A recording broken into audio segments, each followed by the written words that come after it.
No subject will ever be taboo. Quintinoeiros. Olá, Raquel Bulha. Temos os ouvintes tão estimulantes.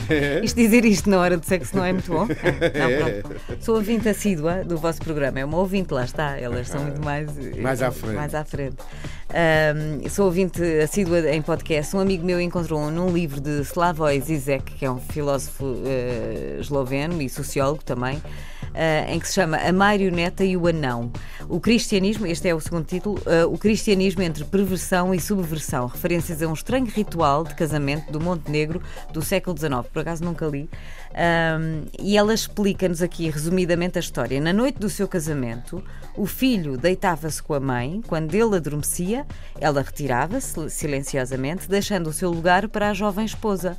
E depois de ter passado o resto da noite com a sua mulher, a fazer sabe-se lá o quê, o filho tinha de escapar da aldeia para uma montanha onde passava alguns dias a fim de se habituar à vergonha de estar casado.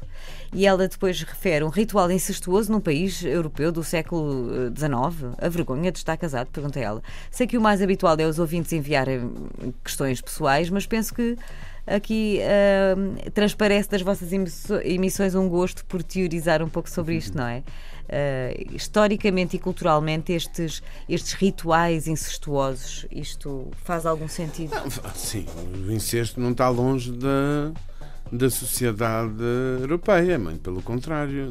Lembras-te certamente que ainda há pouco tempo nós mostramos aqui um estudo com as estatísticas sobre os temas nos sites de filmes pornográficos, Sim. os temas que mais eram procurados, e destacava-se claramente os filmes pornográficos de relações incestuosas. Portanto, o tio-sobrinha. Exatamente.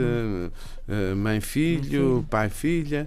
Quer dizer, portanto, o incesto não está fora da cultura europeia, muito pelo contrário.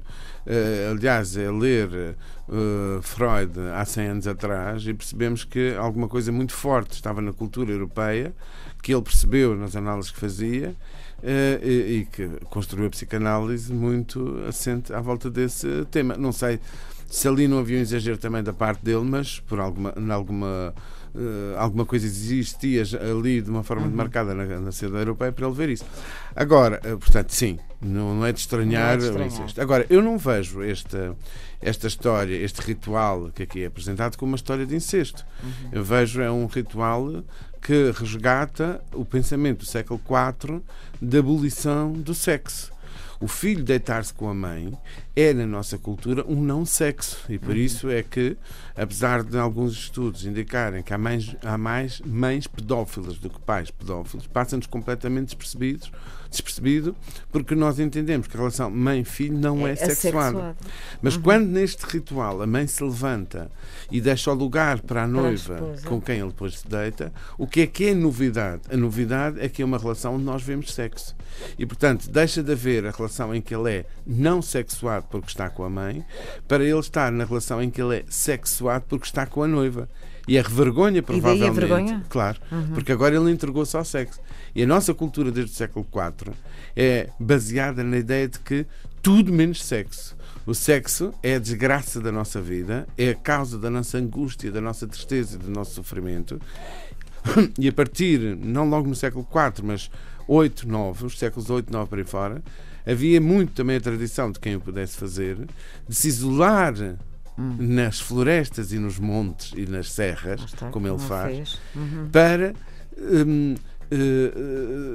se impedirem do sexo, para não caírem na tentação. Portanto, iam para quase uma espécie de isolamento para não cair na tentação, que de alguma maneira é que ele vai vivendo a vergonha, porque repara, já teve com a noiva. Claro. E portanto não vejo tanto este ritual como um ritual do incesto, mas um ritual que te lembra, sim, vais casar, mas lembra-te que, como decretado desde o século IV, vais casar para evitar o sexo, não vais casar para te entregares ao sexo. Isto no século XIX, portanto nunca houve...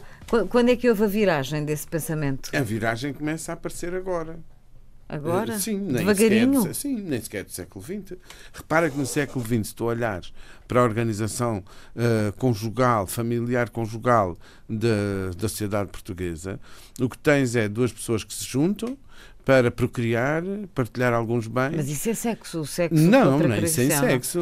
Sem sexo como? Assim, telepaticamente? Só por causa dos filhos. Repara, assim que começavam a aparecer os filhos, a mãe não largava os filhos, andava sempre com eles às costas, isto é metafórico, e o pai estava lá no futebol ou na taberna à beira de cerveja, não estava a namorar e a passear na rua de mão dada com a namorada, porque não era namorada. A maioria das vezes fazia sexo às escuras, sem se despirem. Onde é que está o espaço em que dois apaixonados com lençol, dois apaixonados se lambem por todo o corpo e se envolvem? E isso não existia, não é? Portanto, e ainda no século XX. Portanto, ainda no século XX, nós vivíamos o amor, ou o chamado amor, o casamento, sem sexo. E quem sabe se no século XXI. Vamos lá ver. Olha, eu também lá para 2067, não, 57 vou-me embora. Vamos aproveitar então, é?